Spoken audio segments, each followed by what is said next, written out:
भगवद गीता मनुष्य के जीवन का ऐसा मार्गदर्शन है जिसमें हर प्रश्न का उत्तर, हर समस्या का समाधान और हर दुख की दवा छिपी हुई है। गीता हमें रोज यह याद दिलाती है कि जीवन सिर्फ बाहरी दुनिया नहीं है, बल्कि मन, बुद्धि और आत्मा की एक गहरी यात्रा है। इस यात्रा में मनुष्य को सबसे पहले अपने मन को शांत करना पड़ता है, क्योंकि मन ही हमारा सबसे बड़ा मित्र है और मन ही सबसे बड़ा शत्रु।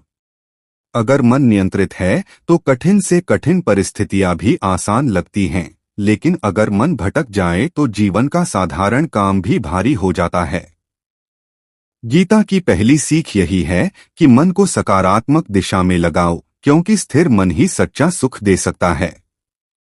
कृष्ण अर्जुन से कहते हैं, तेरा अधिकार सिर्फ कर्म पर है, फल पर नहीं। यह बात पूरे जीवन का सार है। हम फल को नियंत्रित नहीं कर सकते, लेकिन अपने प्रयास को नियंत्रित कर सकते हैं। जब कोई व्यक्ति सिर्फ फल की चिंता में जीता है तो वह वर्तमान को खो देता है। चिंता में घिरकर वह न तो ठीक से सोच पाता है और न ही सही निर्णय ले पाता है। इसी वजह से गीता कहती है कि कर्म करो और चिंता छोड़ दो, क्योंकि चिंता कभी भी समाधान नहीं देती, वह सिर्फ मन को कमजोर बनाती है। शांत मन ही हर समस्या का रास्ता ढूंढता है, जबकि चिंतित मन रास्तों को भी दीवार समझ लेता है। जीवन में परिवर्तन होना बिल्कुल स्वाभाविक है। लोग बदलेंगे, समय बदलेगा, परिस्थितियां बदलेंगी, और इन सब के साथ अगर आदमी खुद को नहीं बदलेगा तो वही परेशान होगा। गीता कहती है कि परिवर्तन के बिना जीवन अधूरा है।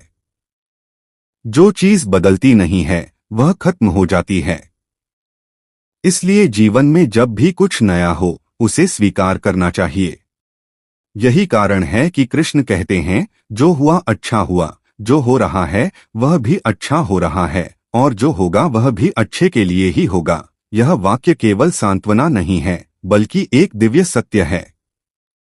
जब हम इस बात पर विश्वास करने लगते हैं, तब हर परिस्थिति में एक सीख, एक संकेत और एक नई दिशा मिलना शुरू हो जाती है।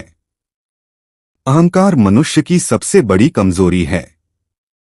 गीता बार बार समझाती है कि अहंकार व्यक्ति से उसका विवेक छीन लेता है। अहंकारी व्यक्ति न सीख सकता है, न समझ सकता है और न ही अपनी गलती सुधार सकता है।